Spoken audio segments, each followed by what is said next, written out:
Hello, everyone. Welcome to Megan Chitwood Live, powered by BNI. Today, we are talking to Cameron Starnes with Step 3 Consulting. And as I warned you, if you watched the last show, you think I am high energy. I do not even hold a candle to Cameron. But today, we're going to be talking about disc profiles. We're going to be talking about sales and how to really understand how to communicate. It is going to be an amazing show of learning for all of you. So let's get started.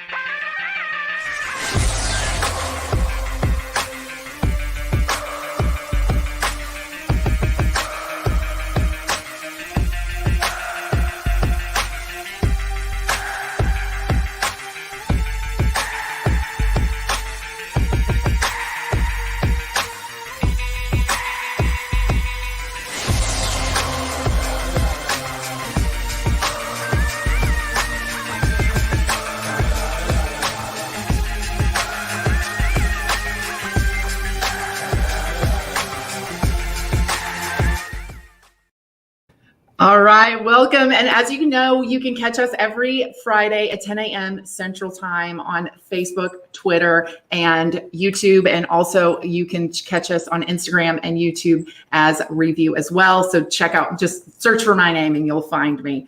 Cameron, I'm so excited to have you on today. Yes, I'm going to try to live up to the hype. Oh, don't worry. It was all truth. So first, I want you to tell us why Step 3 Consulting, because I love the name of your business and why you chose that to be your business. Love it. So I was traveling the country and I found my best friend. And we were both working with the ACEC all across the nation. And we just became besties, and we Zoom every day still. And she's a client of mine. I help her with presentations and things. And so she would say, I would be talking to her about something. And she'd be like, I'm on step 3. I'm already on step 3. Like, do not tell me to reboot the computer. I've already done it. Yeah. So when I started this and we were talking about the coaching and all that, I was like, step 3. We're 3 steps ahead. We're already step 3. We're already above. We're already there. We're getting you step 3 above. So, and we just love it. And so now my friends, my family, whatever, we have a sign. It's step 3. You can't do this. No, it says it's step 3. And sometimes my children will say, don't step 3 me. Like, that's awesome. Yeah. I love it. Love it. So you help people understand themselves so that they can communicate effectively with others, which then helps with sales. So tell us a little bit more about that and how you do that. Well, I knew when I wanted to start coaching, I had been doing decades of sales. And so it's one of the things that I do for sure. And I had learned DISC from when I had been in real estate and other things. I had been, had an awareness of it. And I always thought it made sense. I knew from myself being very high energy and all these things and working in a town with lots of people who are analytical, who are very different than me, that I had to learn to be not exactly like me.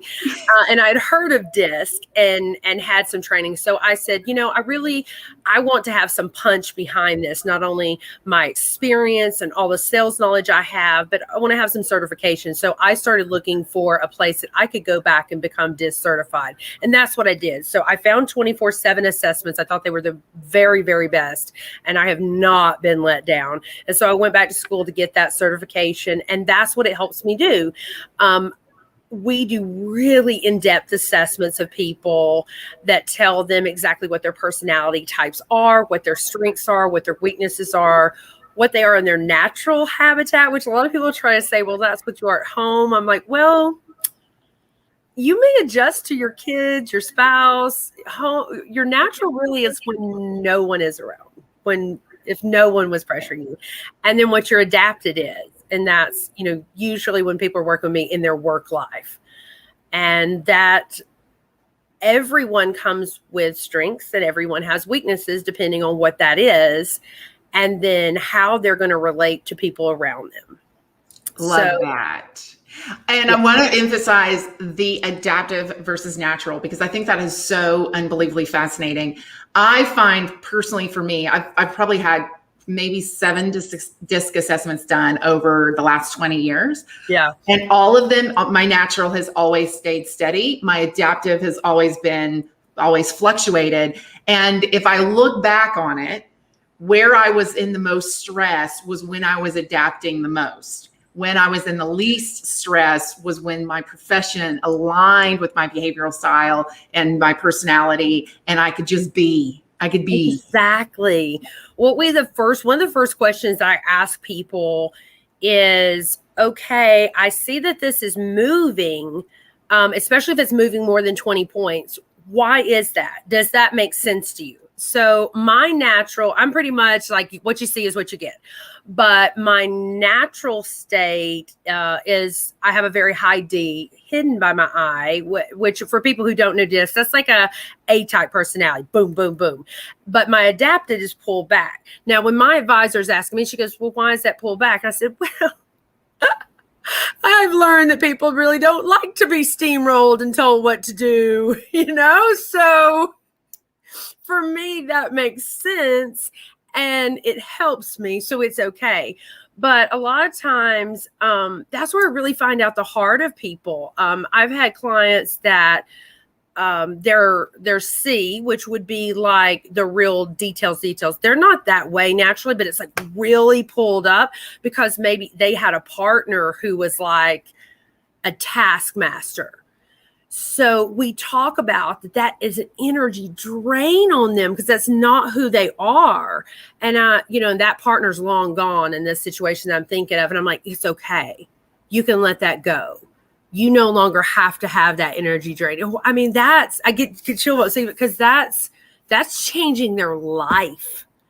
That's life changing beyond any sale or anything. So when you get that in line and can let that go, people going through divorce, people going through major life changes, a lot of times that's exactly what you said. You'll see that when you're out of line with your natural self, it's stressful. So, are you exercising? Are you doing something to recuperate or whatever? So we talk about that. Yeah, I love that. So one of the times that I did my assessment, somewhat the opening line was, I don't know how you made it through engineering school. And I literally was like, well, that's kind of offensive. Of course I'm smart enough to make it through engineering school. But there was nothing. My C is really low. So the analytical, your typical engineer is like really high C. I learned it. It takes me, like, I do love a good spreadsheet, but I'm tired at the end of working with one. So I love it. But it was just really funny because he's like, you did not naturally get drawn into the career path that your behavioral style would have chosen. So how do people end up in different how does that work in real life?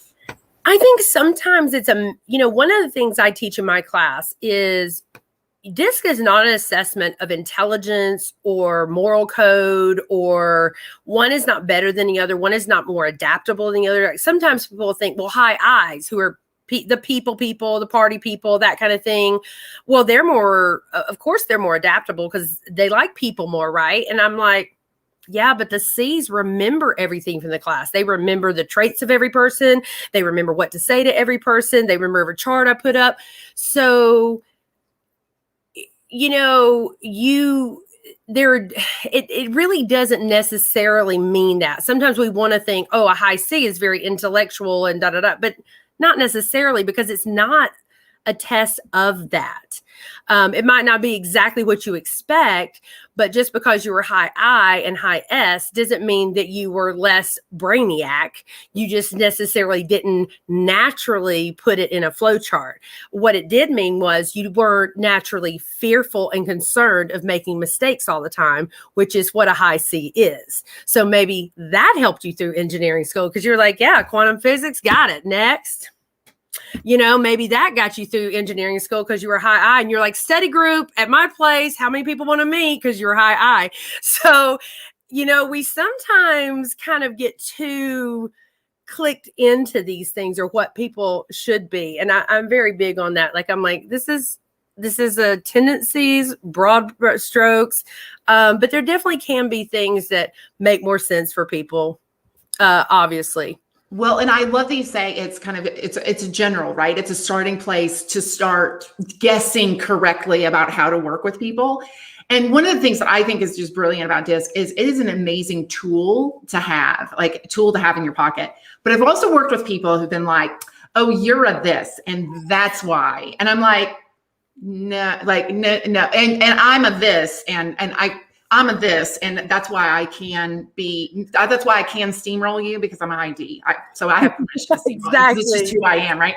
And I'm like, whoa, be careful in labeling people because this is a tool, and it's even a better tool, I think, when nobody knows you're using it on them. You just show up perfectly, and you just finesse your way through exactly what you're trying to accomplish. Well, I say when I get through the training and I go through behavior styles and then how to see the behavior styles and who you might be. And then we talk about adapting. And then I'm like, towards the end of one of my classes, I'm like, okay, listen, everybody's a thumbprint, right? I mean, think of the billions of people and they're all different. God created everybody extremely unique. So even if you and I have the exact same profile, let's not kid ourselves. This is a 4-part, test. So for me personally, I'm very big on, this is some tendencies. This gives us a general idea of somebody, where their motivations and behaviors may be, so that we can adapt and be better at selling to them or working with them, cohabitating with them. But by no means should you labeled. I wouldn't want that. And so that is a big part of my training, because I'm like, don't start like, you are this and you are that. Because we're very complex human beings, obviously, for a lot of different reasons. So don't use it as a weapon. Yeah, no, that is it, right? It's how to accomplish. And don't use it as a crutch either. Yeah. Because everyone is highly adaptable, and being adaptable is what makes successful people. The more you can adapt, and the more you can read a situation and adapt to it, just like me saying I'm high D, but I can't go around telling people what to do and how it needs to be done. I mean, I feel that way a lot of times, but it's like, pull it back, girl. Pull it back. I love that. Well, in one of your previous roles, so you are off the chart I, you're off the chart D as well. Uh-huh. And one of your previous roles was selling to very technical people. Yes. What did you learn going through that experience? Well, that's where I learned to love systems. My C, talk about that, is below. It becomes a need. I don't like to be told what to do. And I work with a lot of accountants, and they would say, like, we can do spreadsheets. These people are brilliant. And one of the things that I love a C in my life. I absolutely love them. I realize what the value of them is, because I have none. But they were like, we can do a spreadsheet for it. We can do all this. And I'm like, I just need like a list of numbers to call. But I deal with engineers all across, very tax jargon, all this kind of stuff. But I can say to myself, okay, you're high I know you're not very task oriented. Put it aside, and then you'll get a reward. That's how you work with an I. And I learn to talk. I know what they need. I know they need the facts. I know they want just the facts. And I know how to present that to them in a way that makes sense and gives them the results they need. And so that's what I help my sales people do. If you're dealing with this person, if you're dealing with an engineer and they're trying to buy a house, and don't get aggravated. That's who they are. So go ahead and print off everything that they need before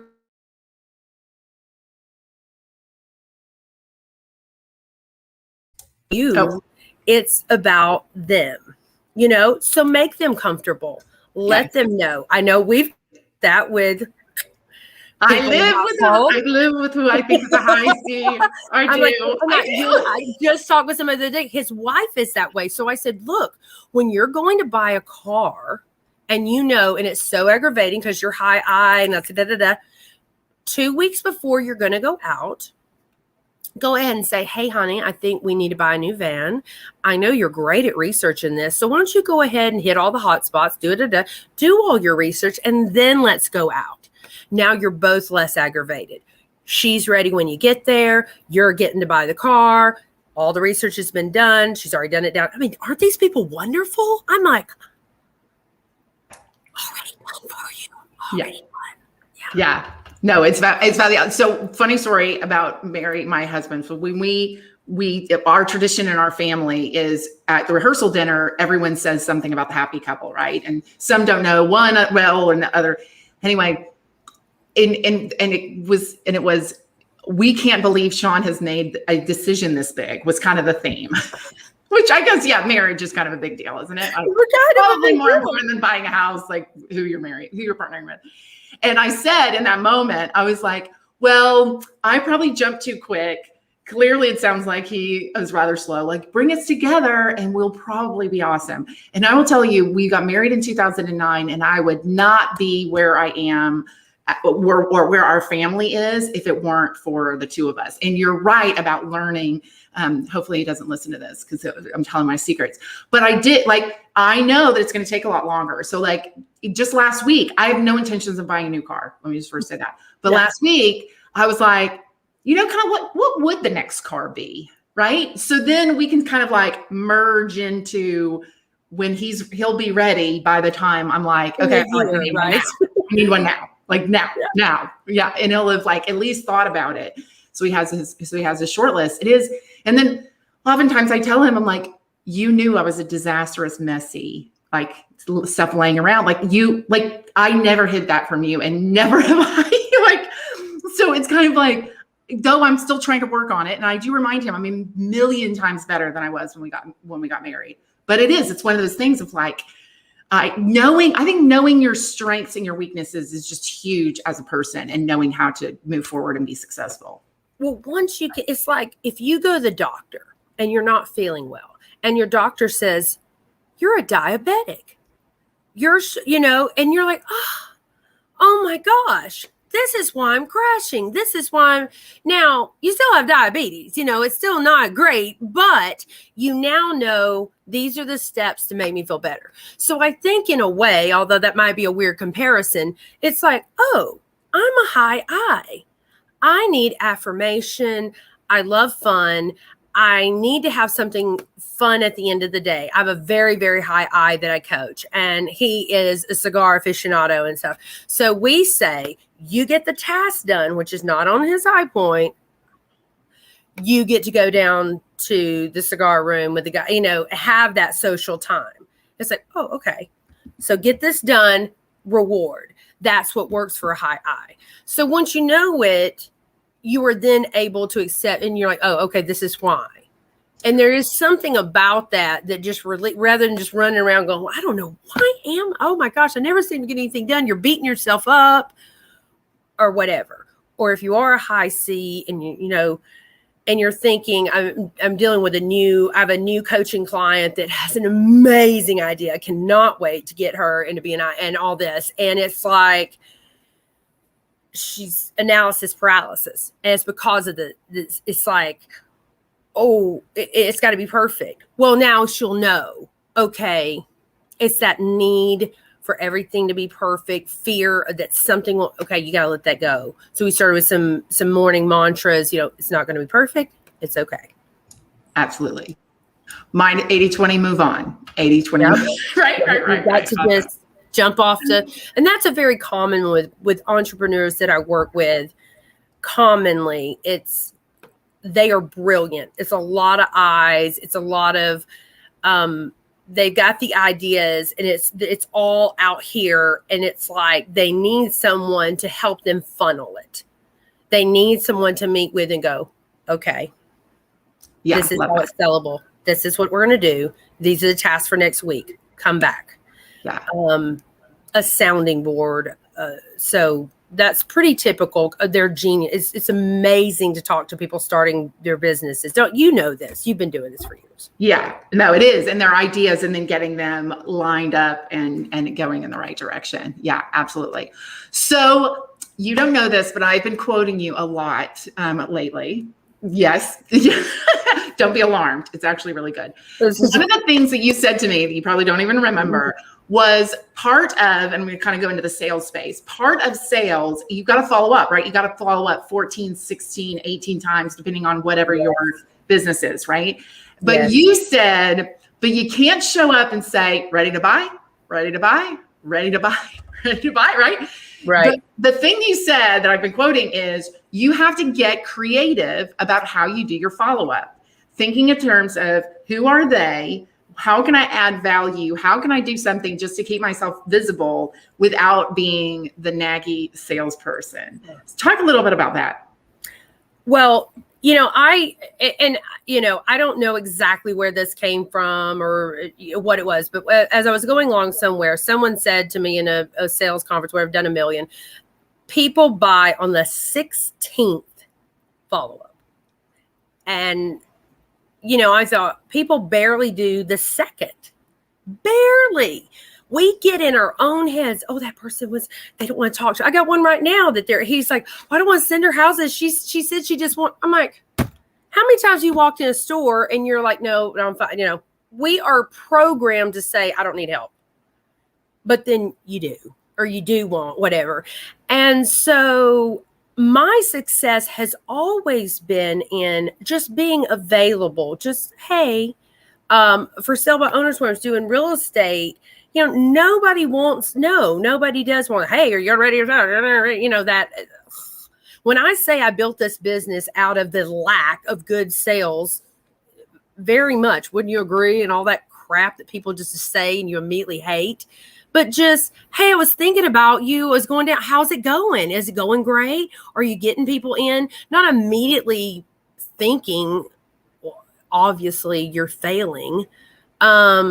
Just what's going on. BNI, hey, how's your business going? We're just checking in on you.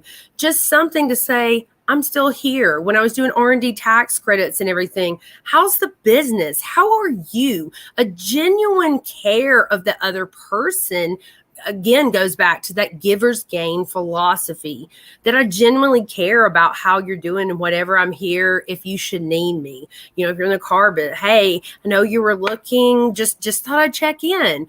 An easy, gentle, not pushing it, just something to say I'm here, and then multiple touches in different ways. But and most of the time people are busy. People have busy lives.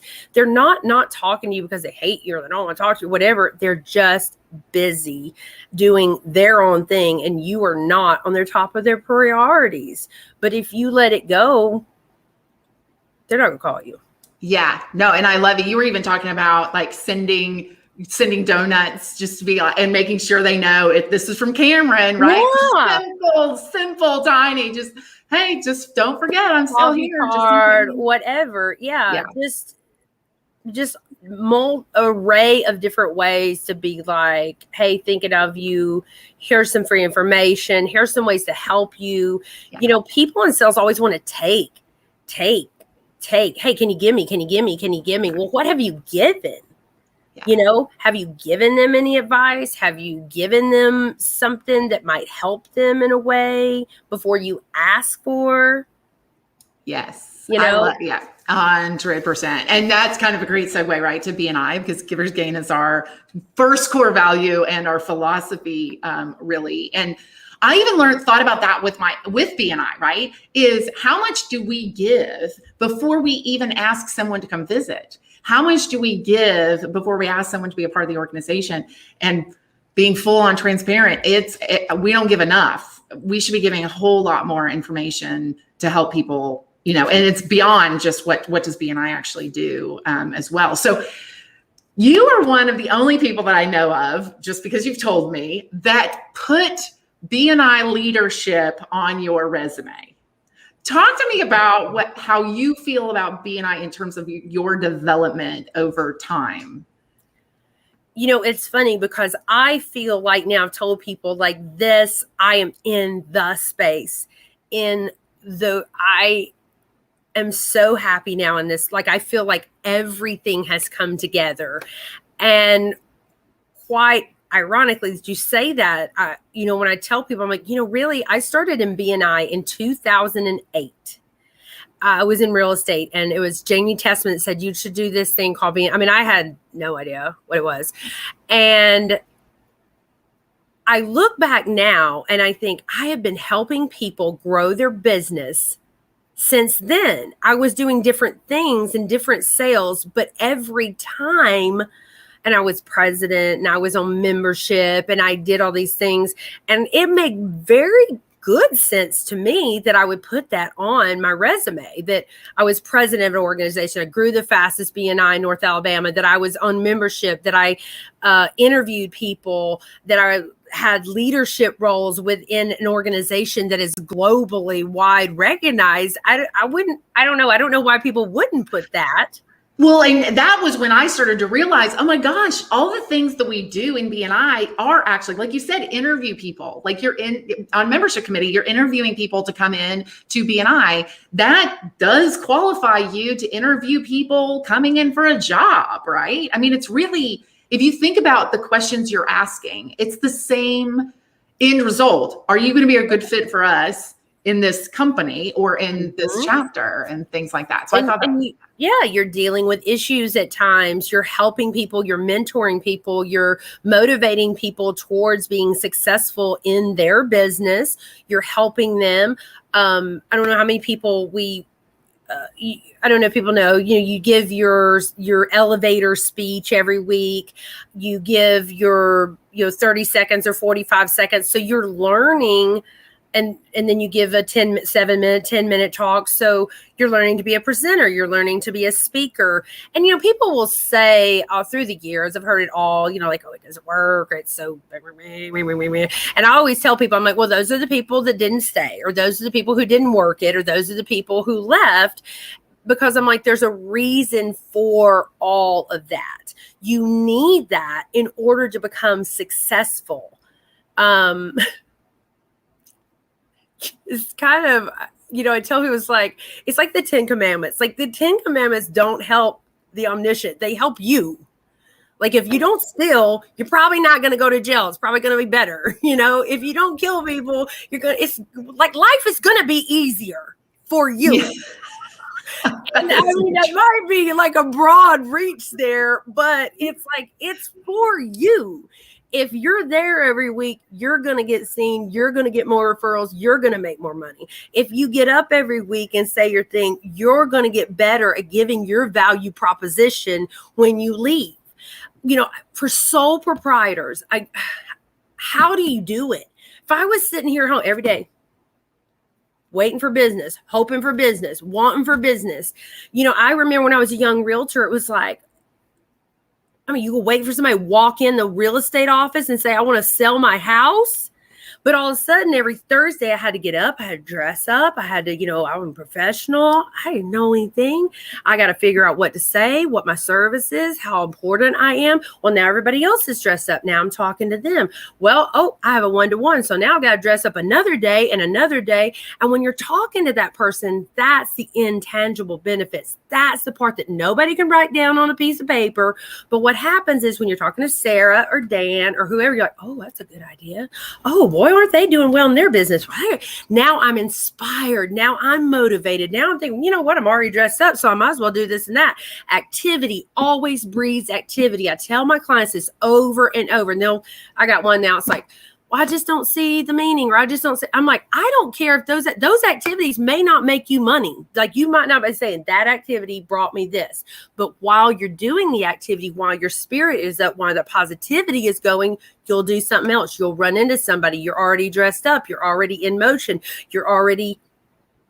And it will come. You will make money. But if you're sitting at home, then you're like going to do another load of laundry and whatever. And then you're like, well, maybe I'll take a nap. Then the next thing you know, you're watching 90 Day Fiance and eating bonbons. And I love it. I do fully believe that activity breeds activity. Like you just never know what it's going to lead. You're just, it's like skipping rocks. I'm doing this right this moment. I'm not real sure what the next rock is that I'm going to skip to, but I'm going to it keeps you going. And then I think surrounding yourself with people who are moving down the path, right? The path of successful business with you is really key, because if somebody else is killing, you go, well, maybe I can do that really well too. If they're doing so well, I can do well also. Just a simple thing. Like the other group, who's adorable, and she does sleep coaching and she does life coaching, and so we already like pass back and forth. Like she's like, oh, you're all business. Like if her people need something, like she's like, this girl needs her LinkedIn business stuff. Me, if their life is falling apart, I'm like, you need to go there. So, but she always looks adorable. Like she always wears a dress and skirt and heels and stuff, and I'm like, maybe I should do that. And then I was like, I get my pencil skirt out. And I was like, this is because of you. And she's like, you look so good. And I was like, and then another week. And, maybe that's silly, but I looked like a boss babe. Like I really did. Like I was stepping it up. And it's that simple thing. But for us women will get this, and maybe for men, it's the same thing. Maybe you see a guy with a tie and a suit and you've been kind of sloughing with, the pants and the pullover, same kind of thing. It's elevating you up, and that's not going to happen at home. Yeah, no, I love it. Yeah, the golden doodle is not getting me up. It's true. It is true. It is true. Oh, Cameron, we are out of time. I could go on and on. You're going to have to come back as we talk, because we didn't do all the confessions of me and all of my pitfalls in my behavioral style and how I've handled it. Just say no, Megan. Just say no. I know. We'll have to come back and really show how this whole thing works. But such great learning from you. I hope today. So. Oh, just amazing. Just absolutely amazing. And thank you for helping even me think bigger about how BNI really does help every single person who's involved as well. It does. Yeah. Thank you for having me on. I'm so grateful. And I mean, that's I will say this in closing.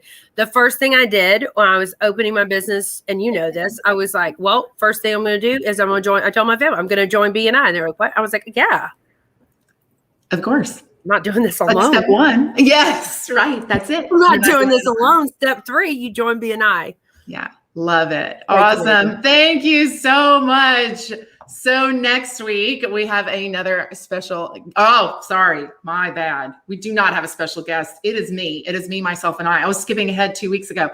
I might just see if Cameron is available for us to keep talking. But next week we're going to be talking business again. And we're going to be talking about how you can elevate your business, things that I have learned over the last month that you might want to think about and apply for your business as well. I am constantly learning, and I want to share all of that with you as well. Thank you so much for being here, and we will see you again next week.